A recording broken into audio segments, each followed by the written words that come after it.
The 4% Who Rule the World. Machiavelli and the Science of No Conscience. What if I told you that right now in your workplace, your neighborhood, maybe even in your family, there are people who look and act just like everyone else? Except for one crucial difference. They have no conscience, no inner voice telling them right from wrong, no guilt when they hurt others, no shame when they break social rules. And what if these people, who make up about 4% of the population, have a natural advantage in gaining power over the rest of us? Hey everyone, welcome back. In our previous videos, we've explored how Machiavelli's observations align with modern psychological research on the unconscious mind, behavioral conditioning, and psychopathic traits. Today, we're taking things even deeper by looking at something fundamental to human society: conscience, and how its absence shapes power dynamics around us. 5 centuries ago, Machiavelli shocked the world by describing how rulers could succeed by setting aside conventional morality when necessary. Many readers throughout history misunderstood him as simply promoting ruthlessness. But what he was actually doing was something much more nuanced. He was recognizing that some people naturally operate without the constraints of conscience and how this affects power structures. Fast forward to the 21st century, and clinical psychologist Martha Stout published her groundbreaking book, The Sociopath Next Door, revealing that about 4% of the general population are sociopaths, people who completely lack conscience while appearing perfectly normal. What's fascinating is how perfectly her modern research aligns with what Machiavelli observed through raw experience centuries earlier. So grab a drink, get comfortable, and prepare for a journey that might change how you see the social world around you. Fair warning though, once you understand how conscience shapes society and how its absence creates hidden power dynamics, you'll start noticing patterns in your everyday life that you can't unsee. Let's start with the most fundamental insight both Machiavelli and Stout share. Conscience is not universal. Most of us assume that everyone has some version of what we experience as conscience. That inner voice that makes us feel bad when we harm others or break important social rules. Both Machiavelli and Stout recognized that this assumption is dangerously wrong. Machiavelli wrote, "A man who wishes to make a profession of goodness in everything must necessarily come to grief among so many who are not good." He wasn't being cynical. He was acknowledging a reality that modern psychology has confirmed. A small but significant percentage of people simply do not experience the emotional constraints of conscience that the majority take for granted. Stout's research puts actual numbers to this observation. She estimates that roughly 4% of the general population are sociopaths. People who can understand the rules of morality intellectually, but do not feel the emotional weight of conscience that keeps most people ethical. This means in a typical office of 50 people. Statistically speaking, you're working alongside about 2 people who entirely lack conscience. In a neighborhood of 500 homes, approximately 20 households have at least one person with no conscience. This isn't rare, it's common. I recall consulting for a company where an executive made a decision that destroyed the retirement savings of dozens of long-term employees while preserving his own compensation package.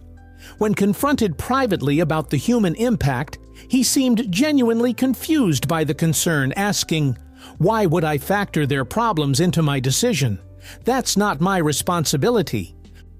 What struck me wasn't dishonesty, but a genuine inability to understand why he should care about harm to others when it didn't affect him personally. It was a chilling demonstration of conscience simply being absent. Both Machiavelli and Stout identified a crucial characteristic of people without conscience. They're not obvious.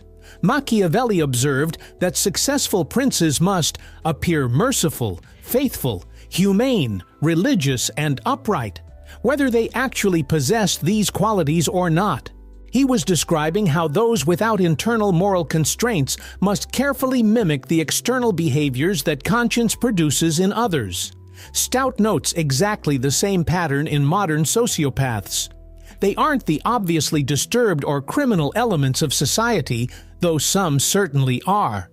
Most are high-functioning individuals who have learned to imitate the behaviors that conscience generates in others. They observe and mimic normal human emotional responses while feeling none of the underlying moral emotions.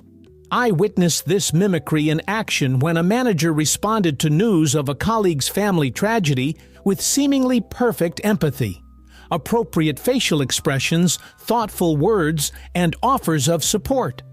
Later that same day, I accidentally overheard him mocking the situation to another colleague, laughing about how he'd nailed the concerned face everyone expected. The empathy was a performance he could turn on and off like a switch, because it wasn't anchored in genuine emotional experience. This brings us to another key insight.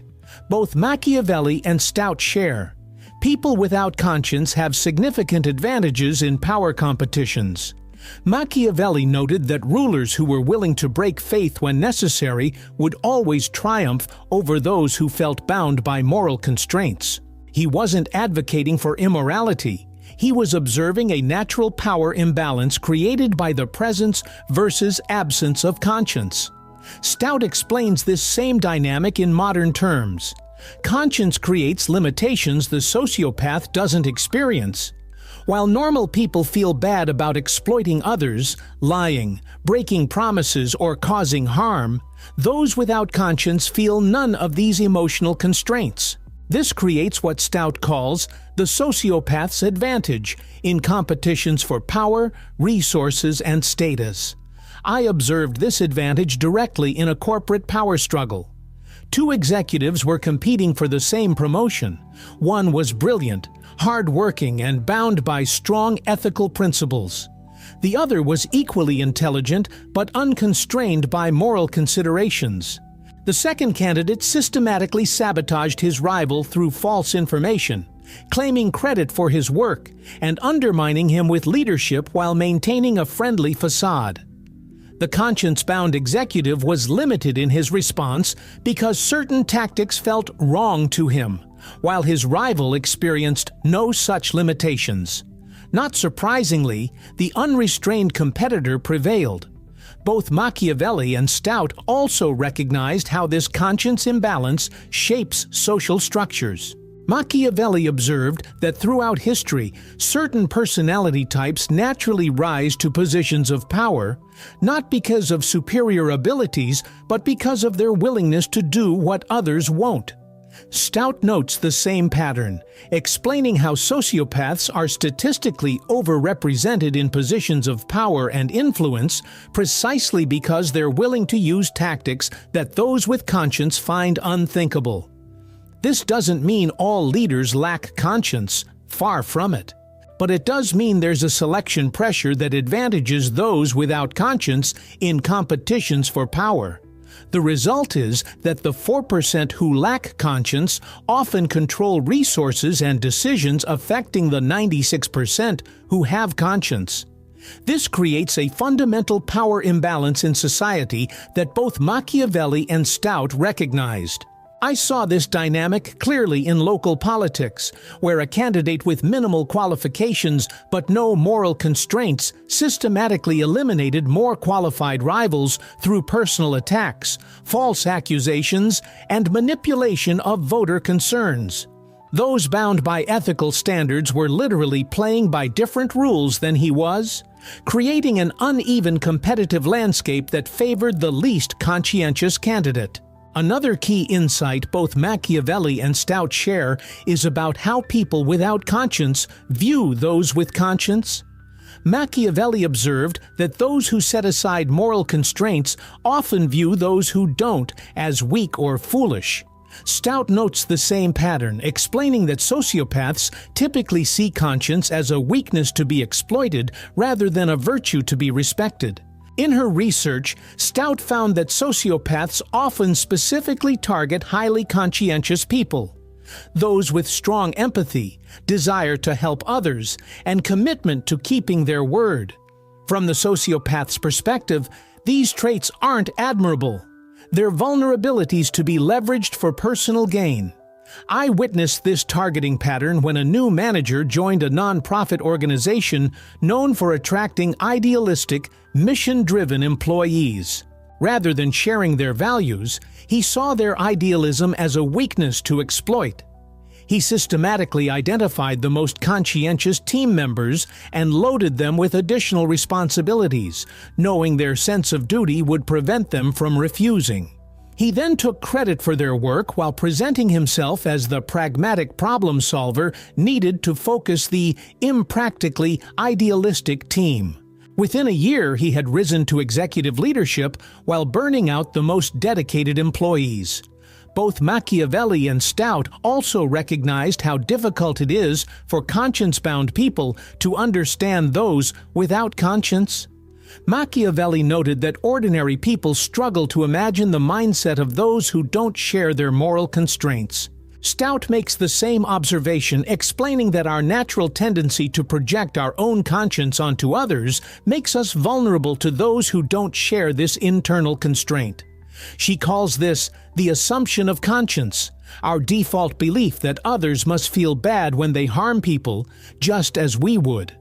This assumption creates a blind spot that makes it extremely difficult for normal people to recognize or effectively respond to those without conscience. I've seen this blind spot create problems in countless organizations. When conscience-bound people encounter behavior that appears immoral or harmful, they naturally look for explanations that make sense within their conscience-oriented framework. They must not understand the harm they're causing. They must be acting out of some personal pain. They must believe they're doing the right thing for some reason I don't see. These explanations make sense if you're dealing with someone who has a conscience but may have different information, perspective, or priorities than you. But they're completely inaccurate when applied to someone without conscience, leading to ineffective responses that often make the situation worse. I consulted for a company where an executive repeatedly made promises he never intended to keep. His conscience-bound colleagues kept giving him chances, assuming he must have faced unexpected obstacles or misunderstood expectations. Their inability to grasp that he simply didn't feel bad about lying, that he experienced none of the emotional discomfort they would feel in that situation, allowed the pattern to continue for years, causing significant organizational damage. Both Machiavelli and Stout also identified what might be the most dangerous aspect of this dynamic. People without conscience often rise to positions where they make rules for others. Machiavelli observed this pattern in political leadership throughout history. Stout notes the same tendency in modern institutions, where those least constrained by conscience often end up creating and enforcing the rules that govern those who are conscience-bound. This creates a profound power imbalance in society, where a small minority who don't experience the emotional constraints of conscience often control the social, legal, and organizational structures that everyone else must operate within. I observed this dynamic in a professional association where a small group of particularly ruthless individuals gained control of the governance structure. They systematically created rules that benefited themselves while presenting these changes as necessary for the organization.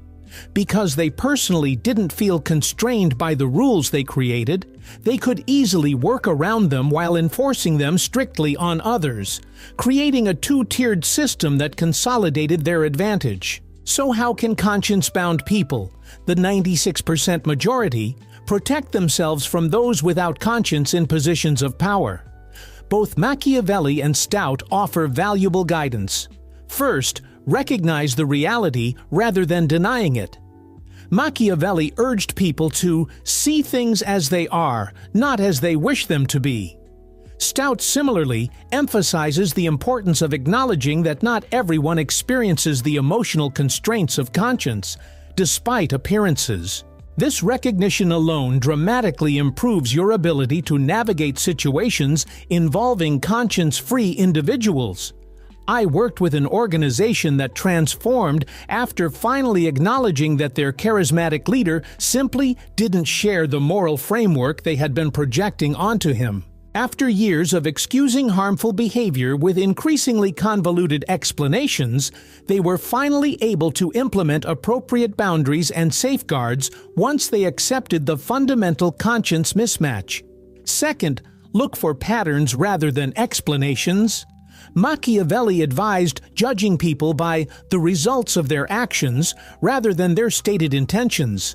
Stout similarly recommends focusing on behavioral patterns rather than the explanations people offer. When someone repeatedly causes harm while providing plausible justifications each time, the pattern is more informative than the individual explanations. I consulted for a company that wasted years trying to understand why a senior leader repeatedly engaged in the same harmful behaviors despite multiple interventions. Each incident came with a seemingly reasonable explanation, and his apparent remorse seemed genuine. The breakthrough came when they finally focused on the consistent pattern rather than the inconsistent explanations, revealing the manipulation beneath the surface. Third, establish and maintain strong boundaries. Both Machiavelli and Stout emphasize the importance of creating clear boundaries when dealing with conscience-free individuals. Machiavelli advised keeping potentially dangerous people at a distance where you can observe their actions, but they cannot affect your own. Stout similarly emphasizes the importance of establishing firm boundaries that don't rely on appeals to conscience or empathy. I witnessed a department's transformation after implementing clear, non-negotiable boundaries with a conscience-free leader. Rather than hoping he would understand the impact of his actions, an appeal to conscience he didn't possess, they created structural limits on his authority that didn't depend on his emotional understanding or agreement. This shift from hoping for moral insight to implementing concrete boundaries completely changed the power dynamic. Fourth, form alliances with other conscience-bound individuals. Machiavelli emphasized the importance of strategic alliances as protection against those with greater power.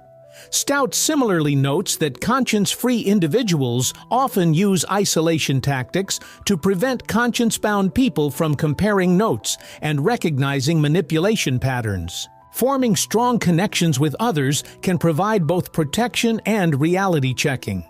I saw this strategy work effectively when employees at one company began sharing their experiences with a manipulative executive. Individually, each person had doubted their own perceptions, wondering if they were misinterpreting situations or being too sensitive. Collectively, they recognized the clear pattern of manipulation and were able to implement group strategies for protection that would have been impossible individually. Fifth, use institutional safeguards whenever possible. Machiavelli recognized the importance of laws and institutions as constraints on individual power. Stout similarly emphasizes the value of formal processes and documentary evidence when dealing with those without conscience, who often rely on private interactions that can later be denied or reframed. I consulted for an organization that transformed its vulnerability to a conscience-free leader by implementing simple institutional safeguards, requiring written follow-up after verbal agreements, involving multiple people in key decisions, and creating clear documentation trails for important interactions. These structural changes reduced the leader's ability to manipulate through later denial or distortion of private conversations. Now, let's address an important ethical question. What is the difference between Machiavellian strategic thinking and sociopathic manipulation? After all, both involve a clear-eyed view of human behavior and power dynamics that goes beyond conventional morality. The crucial difference lies in the presence or absence of conscience. Ethical Machiavellian strategy acknowledges the realities of human nature and power dynamics, but remains guided by a functional conscience and concern for the greater good. The strategic thinker might make difficult choices that cause some harm, but they feel the moral weight of those decisions and seek to minimize unnecessary suffering. Sociopathic manipulation uses similar insights about human behavior, but without the constraints of conscience. The harm caused to others creates no emotional discomfort for the manipulator, who is concerned solely with personal advantage regardless of the cost to others. I've observed this distinction clearly in crisis situations. A conscience-guided leader might make painful cuts during financial difficulty, but they experience genuine distress about the impact. Try to minimize harm and feel accountable for both the decision and its effects. A conscience-free leader in the same situation experiences no emotional discomfort about the harm caused, sees affected people merely as unfortunate collateral damage, and focuses exclusively on how to leverage the situation for personal advantage. Machiavelli himself recognized this distinction. While he advised rulers to set aside conventional morality when necessary for the state's survival, he consistently emphasized that the legitimate purpose of such actions was the greater good of the society, not the ruler's personal enrichment or gratification. This underlying concern for a purpose beyond self-interest reflects the presence of conscience, even if expressed differently than conventional morality might suggest. This brings us to the final crucial insight both Machiavelli and Stout share. Conscience-bound people need to balance ethical idealism with practical reality. Machiavelli criticized those who imagined republics and principalities that have never been seen or known to exist in reality, arguing that focusing on how things should be rather than how they actually are leads to disaster. Stout similarly warns against naive idealism that refuses to acknowledge the reality of conscience-free individuals in positions of power. Both emphasize that protecting yourself and others from those without conscience doesn't require abandoning your own moral compass. Instead, it means developing a more sophisticated understanding of human nature that acknowledges the full spectrum of human psychology, including the uncomfortable reality that conscience is not universal. I worked with a nonprofit organization whose mission was centered on compassion and second chances. Their idealism became a vulnerability when a conscience-free individual joined the organization and systematically exploited their commitment to seeing the best in everyone. The transformation came when they realized they could maintain their values while still implementing appropriate boundaries and safeguards. They didn't become less compassionate. They became more realistically compassionate in ways that protected their mission rather than undermining it. So what can we learn from this exploration of how Machiavelli anticipated Martha Stout's insights into conscience and power? First, that the absence of conscience in a small but significant portion of the population creates profound implications for social power structures. Second, that recognizing this reality doesn't make you cynical. It makes you more effectively idealistic by allowing you to implement meaningful protections for yourself and others. Most importantly, this understanding helps explain why purely idealistic approaches to social change often fail. When we design systems assuming universal conscience, we create vulnerabilities that are inevitably exploited by those who don't experience this internal constraint. Effective, sustainable social structures need to balance optimism about human potential with realistic safeguards against those who lack conscience. For your own development, start noticing these dynamics in your professional and personal environments. Pay attention to patterns rather than isolated incidents or explanations. Trust your instincts when something feels wrong despite plausible justifications. Implement boundaries based on behavior rather than appeals to conscience. And most importantly, don't let the reality of conscience-free individuals make you doubt your own moral compass. It's not naive to have conscience, just naive to assume everyone else does too. Next time, we'll shift our focus to explore how Machiavelli's insights intersect with Angela Duckworth's research on grit and perseverance, examining how the most effective leaders throughout history have turned setbacks into advantages through psychological resilience. If you found this valuable, hit subscribe and share your thoughts in the comments. Have you encountered situations where assuming universal conscience created problems? What strategies have you found effective for maintaining your values while protecting yourself from exploitation? Let me know below. This information is provided for educational purposes only. The goal is to help you better understand social dynamics and protect yourself from exploitation, not to encourage cynicism or amateur diagnosis of mental health conditions.